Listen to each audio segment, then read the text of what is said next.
Understanding "you gotta be kidding" in English.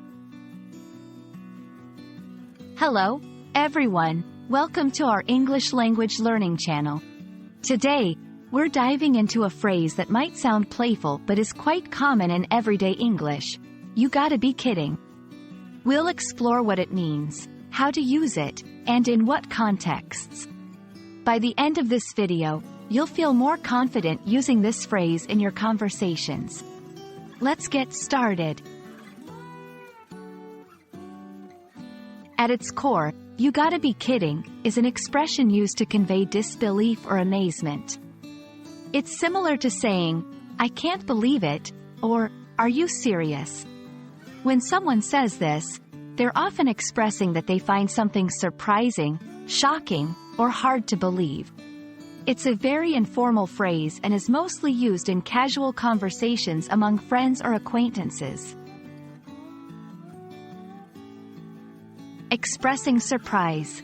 One common use of "you gotta be kidding" is when you're genuinely surprised by what someone has told you. It's as if you're finding it hard to believe and need confirmation that what you've heard is true. Showing skepticism. Another context where this phrase might be used is when you're skeptical about the information presented to you. It's a way of questioning the validity of what's being said without outright denying it. Reacting to jokes or unbelievable situations. Sometimes, this phrase is used in lighter, more humorous situations. If someone shares a story or a joke that's outrageous or hard to believe, "you gotta be kidding" can express your amused disbelief. To help you better understand, let's go through a few examples. 1. Friend 1. "I just won a trip to Hawaii in a random drawing." Friend 2. "You gotta be kidding. That's amazing." 2. Person 1. "They're planning to build a space hotel within the next decade." Person 2. "You gotta be kidding.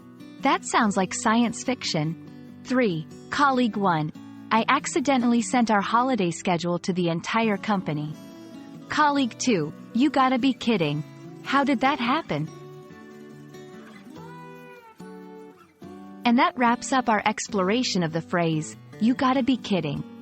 It's a versatile expression used to show surprise, skepticism, or amusement in everyday English conversations. Now that you understand what it means and how to use it, try incorporating it into your own English speaking practice. Remember, the more you use and hear these phrases, the more naturally they'll come to you. Thanks for watching, and see you in our next video.